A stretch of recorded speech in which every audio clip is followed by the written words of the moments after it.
अवांजी समातुन ताईं radio voice of Sindh London. कातिब लिखिए जीअं लायो लाम अलिफ सी असां सजण ती रहियो आहे रूह में। भलारे बिटदणी जे भलारे बैत सां मुंहिंजी आवाज़ मुसाफ़िर radio voice of Sindh London तां थिए दुनिया जी कुंड कुड़छ ताईं। जंहिंजा माग ॿुधिजे पियो उन्हनि मिड़ी महिरबाननि खे सिक भरियो सलाम शाल क़बूल पवे। 3 डिसंबर 2025 अरबा जे ॾींहुं प्रोग्राम सोच वीचार साण करे आऊं अवांजी ख़िदमत में हाज़िर अवांजो पंहिंजो मेज़बान हबीब लगारी। प्रोग्राम जी शुरूआत में अमां इहा ई दुआ त शाल जितो जो असुख सलामती सां हुजो, कॾहिं बि ॾुखियो ॾींहुं न ॾिसो ऐं कॾहिं बि अवां जूं मुर्कूं अमेरूं न थियनि। दुनिया जी कुंड कुड़छ में जिते बि रहो सिंध लाइ, सिंध वासियुनि लाइ ऐं दुनिया जे मज़लूम माण्हुनि लाइ जा खोड़ींदा रहो। शाल अवांजा ख़्वाब तबीरनि सां लही सघनि। सचाई जा सॾ वरनाए माण्हू जे वजूद जॾहिं बि हक़ीक़तनि जा पेरा खया आहिनि, तॾहिं अहिड़ियूं अलमनाक रिपोर्टूं साम्हूं आयूं आहिनि जो अकुल दंग रहिजी थो वञे। हिन हाइब्रिड निज़ाम में जॾहिं चयो थो वञे त सभु ठीकु हली रहियो आहे, तॾहिं कीअं मञिजे त सभु ठीकु आहे। ऑडिटर जनरल ऑफ पाकिस्तान जी रिपोर्ट में इंकशाफ थियो आहे त सिंध जे 28 खातनि में 836.43 अरब रुपयनि जूं माली बेज़ाब्तियूं, करप्शन, गबन ऐं गोबियूं थियूं आहिनि। रिपोर्ट ॿुधाए थी त खातनि 865.97 अरब रुपयनि जो रिकॉर्ड ऑडिट लाइ फ़राहम न कयो आहे। ख़दशो ॾेखारियो वियो आहे त उहा रक़म बिना रिकॉर्ड जे ख़र्च कई वई आहे, जॾहिं त 122.32 अरब रुपया गैर क़ानूनी भर्तियूं करे उहा रक़म ख़र्च कई वई आहे, जेको गैर क़ानूनी अमल आहे। जॾहिं त 408.55 अरब रुपयनि जी ख़रीदारियुनि में बेज़ाब्तियूं थियूं आहिनि। ॿिए तरफ़ ग़लति तरीक़े ऐं गैर क़ानूनी तरीक़े सां 101.42 अरब रुपया तिजारती बैंकनि में अकाउंट खोले रक़म रखी वई, जेको अमल सरासर गैर क़ानूनी आहे। उहा रक़म उन्हनि अकाउंटनि में नथी रखी सघिजे।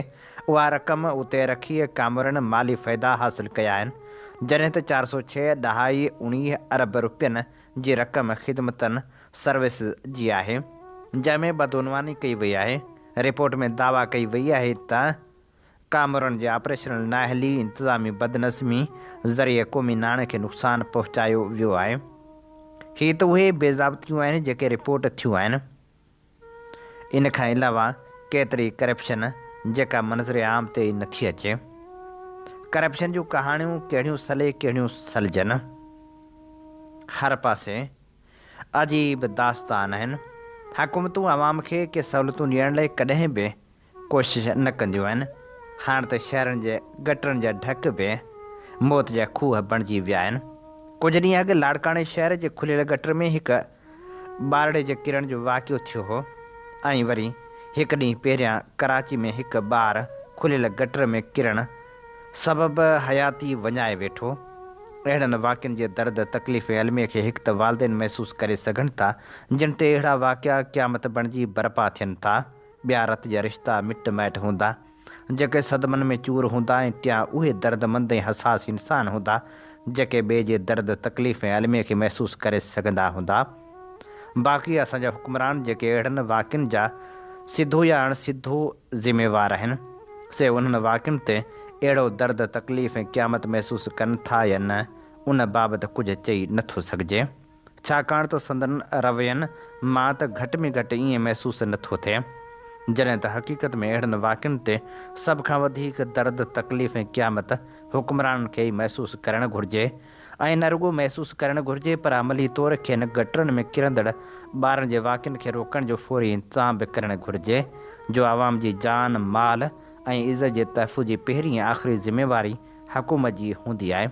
पर अफ़सोस त अॼु जूं हुकूमतूं पंहिंजी उहा बुनियादी ज़िम्मेवारी अदा करण में मुकमिल तौर ते न रुॻो नाकाम रहियूं आहिनि, पर उन खां बि वॾी ॻाल्हि त खेनि उन नाकामी जो को अरमान बि नाहे थींदो। नई उन ज़िम्मेवारी खे हर क़ीमत ते पूरो करण जे चैलेंज खे क़बूलु कनि थियूं। हुक्मरान जी अहिड़ी रवश खुलियल गटरनि में किरंदड़ ॿारनि जे वाक़ियनि में बि वाज़िह तौर नज़र ईंदी आहे। न त जेकर का दर्दमंद ऐं हसास हुकूमत वरी अहिड़ो वाक़ियो थियण ई न ॾिए। यानी हिकु अहिड़े वाक़िए खे ॾिसण खां पोइ फौरी तौर ते शहरनि जे सभिनी खुलियल गटरनि ते ढक रखाए छॾे, पर असां वटि अलाए छो हुकूमतनि लाइ इहो कमु करण बि नामुमकिनात जी हद ताईं ॾुखियो लॻंदो आहे, जेको असल में ॾुखियो आहे ई न। पर अहिड़ा कम तॾहिं ई मुमकिन आहिनि जॾहिं का बि हुकूमत अहिड़नि वाक़िअनि थियण ते परेशान थिए, तकलीफ़ महसूसु करे ऐं पाण खे ज़िम्मेवार सम्झे। हक़ीक़त इहा बि आहे त हुकूमत जी उन नाअहली ऐं बदइंतिज़ामी करे सिंध में ॿिए सूबे जो आवाज़ु उथंदो रहंदो आहे, या ईअं चइजे त सिंध दुश्मननि खे ॿिए सूबे जो आवाज़ु उथारण जो मौक़ो मिले थो। पर जेकॾहिं PP जी सिंध हुकूमत गुड गवर्नेंस जो मुज़ाहिरो करे त जेकर सिंध में बहितर इंतिज़ाम जे मुतबादिल ते सोचण जी ज़रूरत ई न थिए। सो इन हवाले सां ॾिसिजे त बदइंतिज़ामी रुॻो PP जी सिंध हुकूमत जी नाअहली खे ई ज़ाहिर नथी करे, पर संस मुख़ालिफ़नि खे सियासत करण जो बि बहितरीनु मौक़ो मिली वञे थो। हूअं बि ॾिसिजे त जॾहिं PP खे कराची में वरहण खां पोइ मेयरशिप मिली आहे त PP जी हुकूमत खे बजाए उनजे त कराची जा इंतिज़ामी मसइला हल करे पाण खे उन मेयरशिप जो अहल साबित करे हा, ऐं यादगार कारकर्दगी ॾेखारे पंहिंजे मुख़ालिफ़नि खे बि लाजवाब करे हा।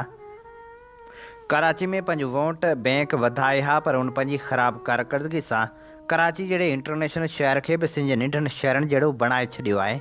हाणे कराची में बि गटरनि जो गंदो ऐं धपारो पाणी रोडनि ते तलाउ बणिजी बीठल नज़र अचे थो। रोड अक्सर तौर भॻल टुटल मिलनि था ऐं शहरनि में गटरनि जा मुंहं हैरत अंगेज़ तौर ते खुलियल मिलनि था, जंहिंमें ॿारनि जे किरण जा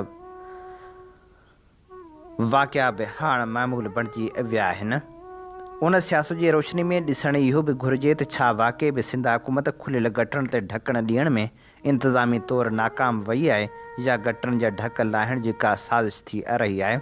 ॿियो इहो त मकानी चूंडनि खां पोइ कराची जा कुझु इलाइक़ा मुख़्तलिफ़ सियासी जमायतनि में विरहायल बि आहिनि। जीअं गुज़िरियल राति खुलियल गटर में किरियल ॿार जो वाक़ियो बकौल मेयर कराची मुर्तज़ा वहाब जे त जमायत इस्लामी जी मकानी हद में थियो आहे, त सिधी सईं त जमायत इस्लामी ज़िम्मेवार सम्झी वेंदी। जेकॾहिं इहा हक़ीक़त आहे, पर पोइ बि आख़िरी ज़िम्मेवारी PP जी सिंध हुकूमत जी आहे त उहा मकानी इदारनि ऐं उनजी मजमूई कारकर्दगी ते नज़र रखी ख़ासि करे मेयर कराची मुर्तज़ा वहाब खे मकानी इदारनि जे मेयर हुअण नाते आख़िरी ज़िम्मेवारी न रुॻो खणणु घुरिजे, पर कराची जे सभिनी खुलियल गटरनि ते ढकण ॾियारण जो फौरी इंतिज़ाम बि करणु घुरिजे। जेकॾहिं हुकूमत मकानी इदारनि तरफ़ां खुलियल गटरनि ते ढकण लॻाइण एॾो मसइलो आहे त पोइ उन ते खिली सघिजे थो त इहा भला कहिड़ी हुकूमत जंहिंखां खुलियल गटरनि जा ढक लॻाइण बि न पुॼंदो हुजे। अवांजी समातुनि ताईं radio voice of Sindh London. हीअं ॿुधी रहिया आहियो radio voice of Sindh London. अवांजी ख़िदमत में प्रोग्राम पेश कयो पियो वञे सोच वीचार जे हिन सफ़र में आऊं अव्हां सां मुखातिब जो पंहिंजो मेज़बान हबीब लगारे। जीअं त अव्हीं ॼाणो था त असीं radio voice of Sindh London तां अवांजी ख़िदमत में उहे प्रोग्राम पेश कंदा आहियूं जिन में सचाई जा सॾ हूंदा आहिनि, जिन में तारीख़ जा अमल वर्क हूंदा आहिनि। असीं चाहियूं था त हीउ सफ़र सफलता माणे, जंहिं लाइ असांखे अव्हांजे साथ ऐं सहकार जी ज़रूरत आहे। अचो हिन सफ़र में असां सां हमक़दम बणिजो। असांजे प्रोग्राम वधि में वधि दोस्तनि ताईं पहुचायो। उन सां गॾोगॾु असांजे YouTube चैनल खे ज़रूरु सब्सक्राइब करियो। सिंधियत जो उहिञाण ॿोली जे उनवान हेठि सिराज कलहोड़ो लिखे थो, साईं इदरीस राजपूत खे त साफ़ सिंधी ॻाल्हाईंदे ॿुधो आहे। डॉक्टर अदीब या ॿिया दोस्त बि थोरे लहजे जे फ़र्क़ु वग़ैरह सां सिंधी ॻाल्हाईंदे नज़र ईंदा आहिनि। अहिड़नि किरदारनि समेत ॿिया बि लातइदाद किरदार सिंधी ॻाल्हाईंदे ॾिसबा रहिया आहिनि, जिन जी अबाणी ॿोली या लहजो को हिंदुस्तानी इलाइक़े जो रहियो आहे। हूअं कंहिं बि मुल्क ऐं क़ौम सां वफ़ादारी जो पहिरियों शर्त बि इहो आहे त उन जी ॿोली खे पंहिंजो कयो वञे। क़याम पाकिस्तान खां अॻु तारीख़ जे वर्कनि में रुॻो अरगून तुरखाननि जो दौरु अहिड़ो मिले थो जिन सिंध ते क़ाबिज़ थियण खां पोइ सिंधी ॿोली बदिरां सिंधी माण्हुनि ते फ़ारसी महण जी कोशिशि कई हुई, पर आख़ूंद सालह जहिड़नि किरदारनि पंहिंजूं ॼिभूं कटाए बि धारी ॿोली खे सिंध ते मढ़जण खां रोकराए वरितो। उन तारीख़ जे वर्कनि खे फ़िल्होरींदे आरिसर साहिब ॿुधाए वियो त सिंध में अरबन जो नस्ल त सलामत आहे, पर कंहिं तुरखान अरगूं जो नस्ल सलामत न आहे। रुगो मकली में संदन क़बरूं ई इबरत जो निशान बणियल आहिनि। तंहिं करे हाणे उर्दू ॻाल्हाईंदड़ सिंधियुनि जो ट्रम बि ख़तमु थियणु घुरिजे। सिंधी सिर्फ़ु सिंधी आहिनि। हिंदुस्तान खां आयलनि जो अॼु चोथों नस्ल सिंध में पलिजी रहियो आहे। पोइ बि जेकॾहिं मझाइनि खे बदबख़्त पाण खे सिंधी नथा सम्झनि त उहा संदनी बुछड़ी क़िस्मत लेखबी। सिंध जी वहदत सां हथ चुराइण जी कोशिश खां आख़िरी वारदात ताईं जे उनवान हेठि जावेद महर लिखे थो। पाण पोएं हफ़्ते इहो तइ कयोसीं त ईंदड़ कालम में सियासी मामलनि खां पासीरो थी नामियारे कहाणीकार बादल जमाली जे नयायल कहाणी जे किताब आख़िरी वारदात बाबति ॻाल्हाईंदासीं। सच पुछो त वाइदो करे वेठासीं न त हिन हफ़्ते माज़रत कयूं हा, पर उहो मुनासिबु न पिए लॻो त वाइदे ख़िलाफ़ी कजे, छाकाणि त हिन वक़्तु मुल्क जा सूरतहाल मां गुज़रे पियो जो सबबु उहे वाइदा ख़िलाफ़ियूं आहिनि जेके 14 अगस्त 1947 में कया विया। शायदि उन ॾमर जे करे मुल्क जमहूरियत ऐं अवाम सभु कुझु ॾींहों ॾींहुं पोइ ते थींदा पिया वञनि। जॾहिं त हर दौर में ईंदड़ हुक्मरान जा ठठ हूंदा आहिनि। नतीजे में पाकिस्तान जो हशर मामा लालू जहिड़ो आहे जेको सदाईं सूरनि में रहे थो। ख़ासि तौर सिंध ऐं सिंधी माण्हुनि सां त वेधन लॻी पई आहे। को बि पल अहिड़ो नथा छॾनि जंहिंमें पाकिस्तान अंदरि सभ खां पहिरियां शामिलु थियल सिंध वतन जा माण्हू सुख जो साह खणी सघनि। वस नथो पुॼनि न त घुटो ॾेई साह बि पंहिंजनि हथनि सां कढनि। उन करे अहिड़ी बेवसीअ जी कावड़ सिंधी वहदत सां खेॾण जी कोशिशि ज़रिए कढण जी कोशिशि कंदा रहनि था। उन ॾस में मुख़्तलिफ़ वक़्तनि ते मुख़्तलिफ़ बहाना करे ऐं किरदार साम्हूं आणे उन नापाक रिथा ते अमल लाइ हथ पेर हया विया, पर नाकाम थिया। अॼुकल्ह अहिड़ी हिकु ॿी साज़िश सटी वई आहे जंहिं लाइ लाहौरी बाबू मियां आमिर महमूद नाले शख़्स पंजाब मां असाइनमेंट खणी मुल्क में नवां सूबा ठाहिण बाबति ॻाल्हाए रहियो आहे। 3 ॾींहं अॻु हुन सिंध जे गादी वारे शहर कराची जो रुख़ कयो, जिते हू पहिरियां कचनि ज़हननि मतिलबु नौजवाननि खे वर्गलाइण लाइ हिकु यूनिवर्सिटी पहुतो, जिते हुन सिंध खे 7 सूबनि में विरहाइण समेत मुल्क में 33 सूबा ठाहिण जो फार्मूलो पेश कयो। संदसि ॿी गरजाणी वरी वापारियुनि सां हुई, जिन जो किरदारु सदाईं सिंध दुश्मन रहियो आहे, जंहिंजो इज़हार हुननि कराची खे सूबो बणाइण जी हिमायत सां कयो। चवंदा आहिनि त जॾहिं वतन ते कंहिंजी मेरी नज़र हुजे त फ़िक्राइतो थियणु घुरिजे। उन करे सोच वराई वई त बादल जमाली खां माफ़ी वठी उन अहम मौज़ू ते लिखिजे, छाकाणि त सोशल मीडिया खां सवाइ सिंध कंहिं बि सियासी प्लेटफार्म तां खेसि को सख़्तु जवाबु न पिए ॾिनो वियो। अहिड़ियुनि हालतुनि में वरी कुझु अहिड़ी सोच रखंदड़नि खे बि मुंहुं ॾियणो पइजे थो, जिन जो मौक़िफ़ हूंदो आहे त कुता पिया भौंकंदा आहिनि, संजीदा न वठो। मतिलबु त हिकिड़ो शख़्स 7 करोड़ माण्हुनि जे तारीख़ी देश खे टुकड़ा करण जी ॻाल्हि करे त उन ते ख़ामोश रहिजे। उन करे पाण चुप रहण बदिरां पंहिंजो क़ौमी फ़र्ज़ु निभाईंदे खुलियल ॻाल्हाइण समेत 2 कालम पिणु इन मौज़ू ते लिखिया, जंहिंजो मक़सदु इहो हो त का अहिड़े गैरे नथो ख़ैरे खे इहो हक़ नथो ॾेई सघिजे त उहो सिंध जी वहदत ते वार करण जो सोचे साज़िश करे। सो दोस्तनि खे सम्झायोसीं त जॾहिं कुता गॾु थी भौंकनि ऐं उन्हनि मां को छितो थी पवे त उनखे उफ़ट मारे पाण खे ॾाढनि खां बचाइजे।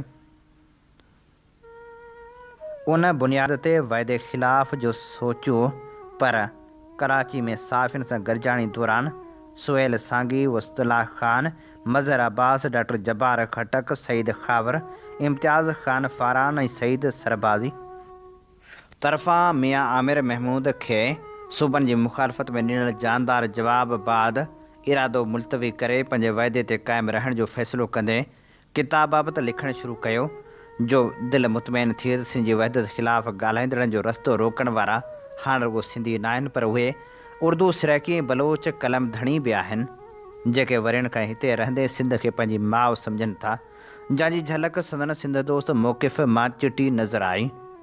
असांजे हिकु गैर सिंधी साफ़ी दोस्त नहमत ख़ान त मियां आमिर महमूद खे इहो चई संस नक वढी छॾियो त सूबनि जी शुरूआति पंजाब खां छो नथा कयो, ऐं जॾहिं सॼी सिंध सूबो नथी चाहे त पोइ उन ते ॻाल्हायो छो था।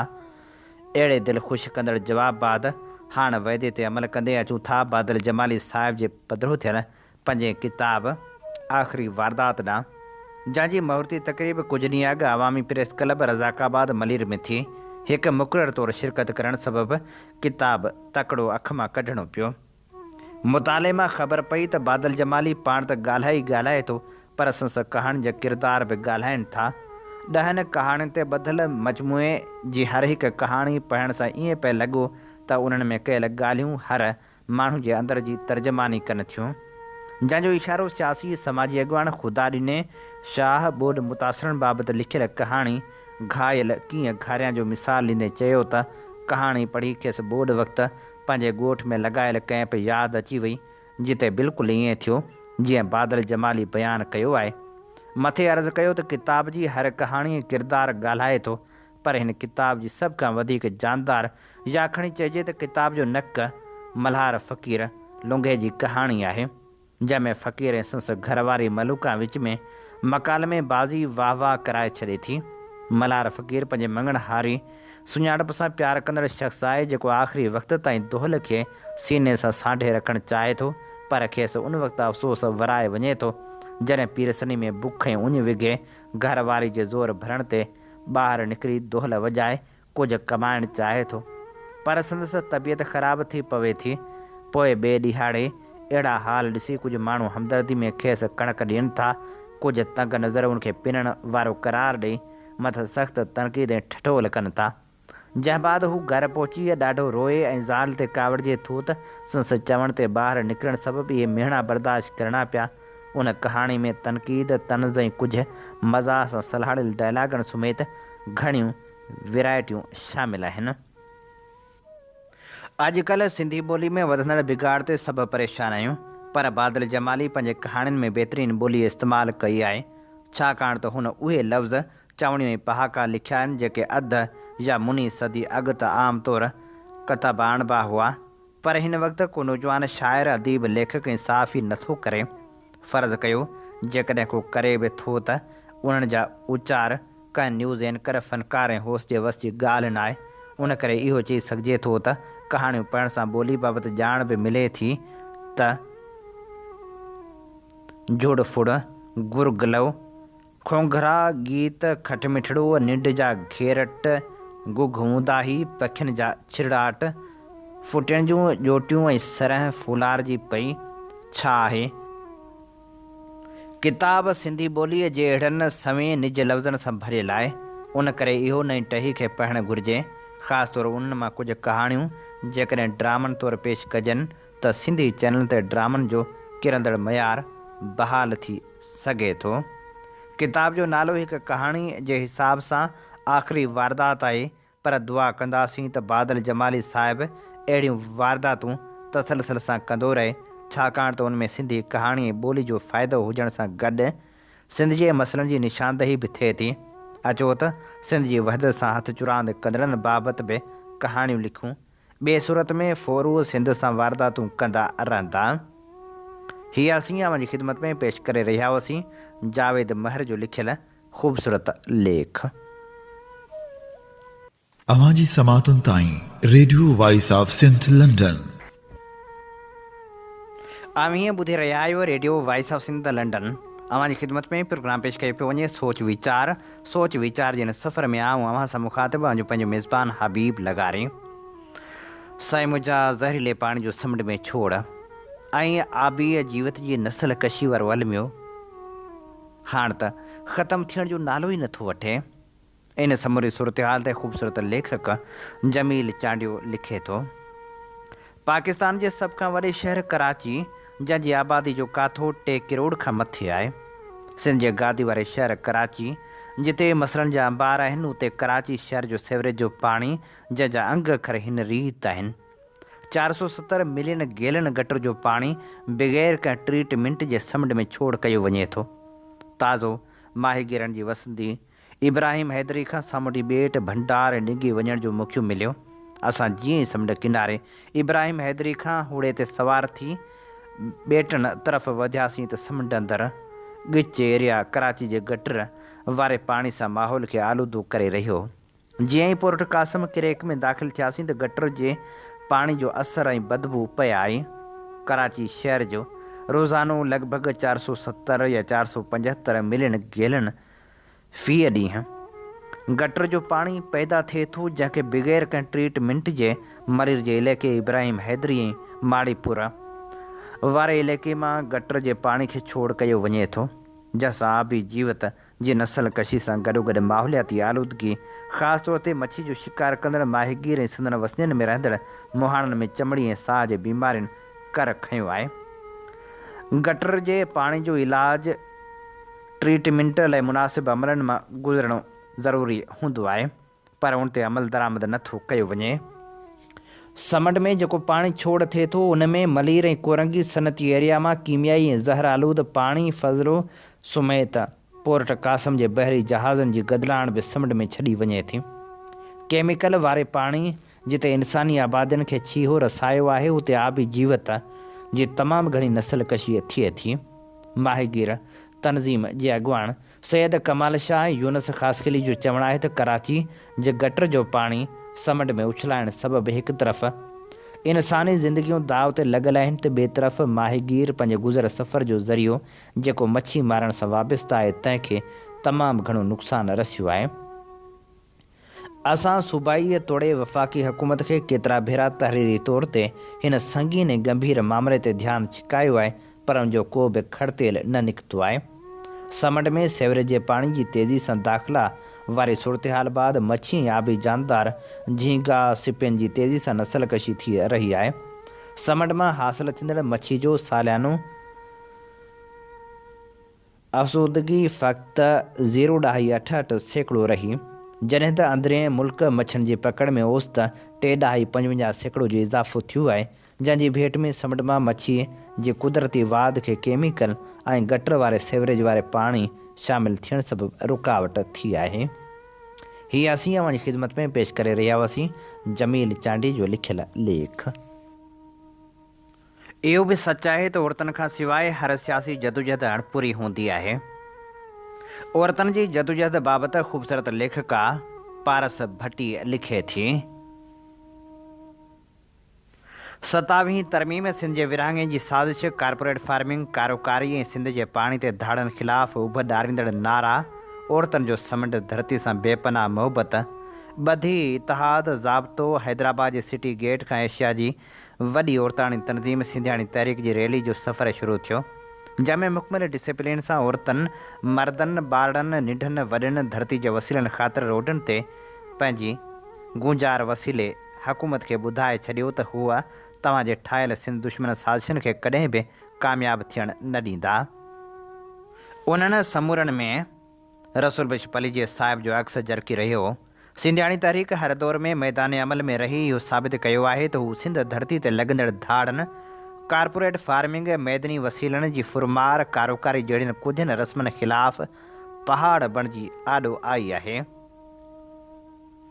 16 नवंबर जी रैली, जेका 26 ऐं 27 तरमीम वसीले पाकिस्तान जे आइन जे बुनियादी ढांचे खे तब्दील करे इदारनि खे हुक्मरान अशराफिया या फ़र्द वाहिद जे ताबे करण ख़िलाफ़ सिटी गेट खां हैदराबाद प्रेस क्लब ताईं सिंधियाणी तहरीक बहादुरी, हिम्मत, हौसले सां अॻिते वधी हुक्मरान जा हौसला पश्त करे छॾिया ऐं उन्हनि खे ॿुधाए छॾियो त सिंधियाणी तहरीक तव्हांजे कूड़नि दाबनि खां डिॼण वारी नाहे, उहा तव्हांजे हर नापाक मनसूबे खे नाकाम बणाईंदी। सलाम आहे उन्हनि बहादुरनि भेनरनि खे जिन तक़रीबन 2.5 कलाक मार्च करे मुसलसल नारा हणी 27 आइनी तरमीम खे रद्द कंदे एहतजाज कयो। हुक्मरान ख़िलाफ़ जज़्बाती नारा हैदराबाद जे रोडनि ते गूंजी रहिया हुआ, हिकु नओं उत्साह पैदा करे रहिया हुआ, जीअं त सिंधियाणी तहरीक जूं शाख़ूं सिंध जे हर ज़िले अंदरि मौजूदु आहिनि ऐं पंहिंजो कमु करे रहियूं आहिनि। सिंधियाणी तहरीक सम्झे थी त मुल्क जी अधु आबादी औरत आहे, जेसिताईं उहा सुजाॻ न थींदी तेसिताईं धरती मथां लॻंदड़ धाड़नि जो अज़ालो नथो थी सघे। औरतुनि खां सवाइ हर जदोजहद अणपूरी आहे। क़बीलाई, सरदारी, जागीरदारी, समाजी तारीख़ जो इक़्तिसादी लिहाज़ खां सिंध पुठिते रहिजी वियल सूबो आहे। असांजे क़ाइद औरतुनि मथां थींदड़ तशदुद, ॾाढ, ज़ुल्म ख़िलाफ़ औरतुनि खे हर मुहाज़ ते मुंहुं मथे खणी हलण जो दर्स ॾिनो, जंहिंजो सबूत सिंधियाणी तहरीक जूं बहादुर भेनरूं आहिनि, जेके बहादुरी सां सिंध जे रोडनि रस्तनि ते पंहिंजे हक़नि ख़ातिर जदोजहद करे रहियूं आहिनि। सिंधियाणी तहरीक एक नज़रियाती तहरीक है जेका औरतुनि मंझि सियासी सुजागी पैदा करे तबक़ाती ऐं क़ौमी जदोजहद में पंहिंजो किरदारु निभाए रही है। जेतोणीकि 16 नवंबर वारी रैली में शरीक भेनरनि खे हिरासा ऐं ख़ौफ़ज़दा करण लाइ हुक्मरान FIR बि दर्ज कई, पर शायदि खेनि इहा ॼाण नाहे त हिननि हर आमरित ख़िलाफ़ न रुॻो ॾाढ ऐं ॾकाउ खे मुंहुं ॾिनो आहे। पाण मुरादू गिरफ़्तारियूं पेश करे कई मिसाल क़ाइमु कया आहिनि जेके सिंधियाणी तहरीक जी तारीख़ी जदोजहद जा अणमिट मिसाल आहिनि। 16 नवंबर वारी रैली सिंधियाणी तहरीक जी तारीख़ में हिकु नओं बाब जोड़े छॾियो आहे। सिंधियाणी तहरीक जे भेनरनि केसनि में गिरफ़्तारियुनि खां डिॼण बदिरां हिकु ॿी रैली जो ऐलान कयो आहे।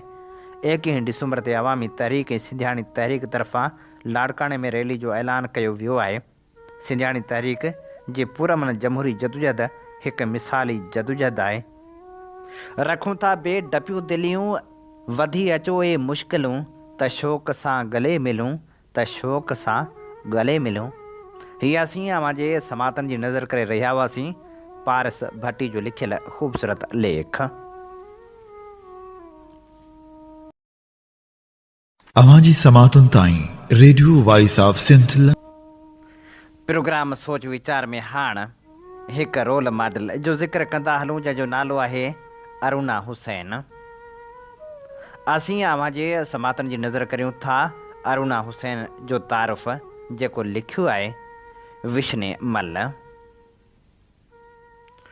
अरुणा हुसैन पहिरीं सिंधी छोकिरी आहे जंहिंखे 2022 में हिकु multinational company Maersk Sealand shipping corporation में वाइस प्रेसिडेंट ऐं सॼे यूरोप खंड जे सरबराह करे डेनमार्क में मुक़ररु कयो वियो आहे।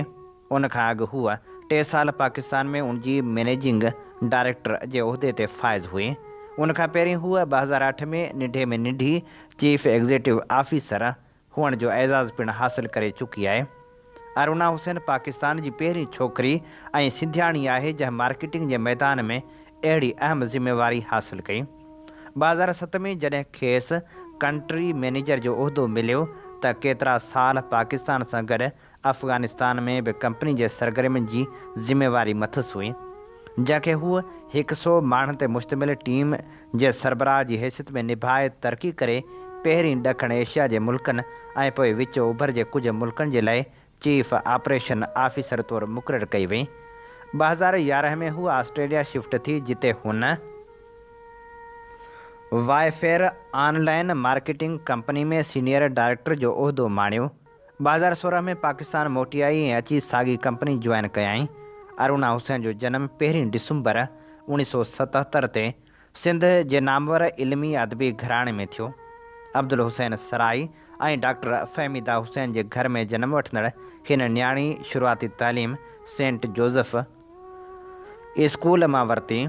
1993 में मैट्रिक A1 ग्रेड में ऐं 1995 में intermediate saint Joseph college Karachi मां A1 ग्रेड में पास कयाई।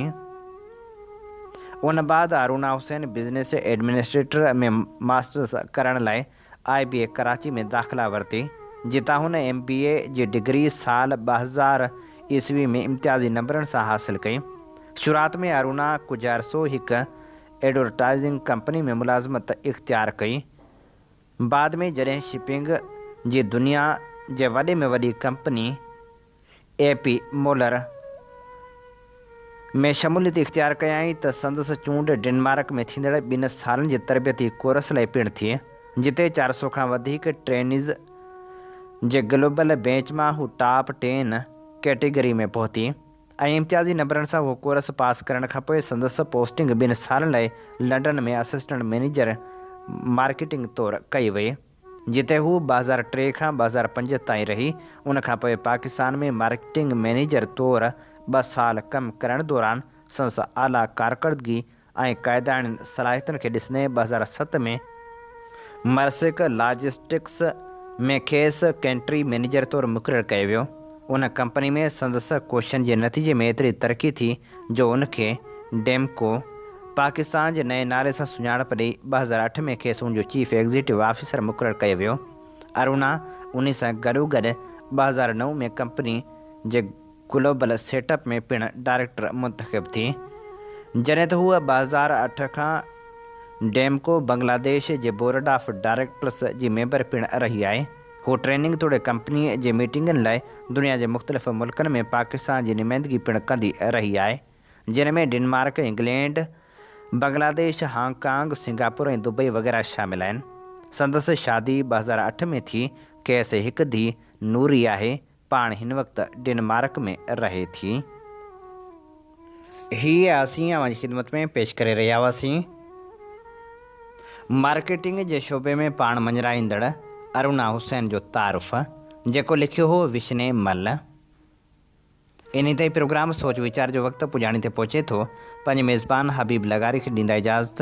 इन साॻी दुआ सां वसे भिट तुंहिंजी भलारा सदा, सदा देस परदेस सारा वसन, कॾहिं सींद सिंजी न मेरी थे, कॾहिं मोड़ कंहिंजा न मुरझाइजनि।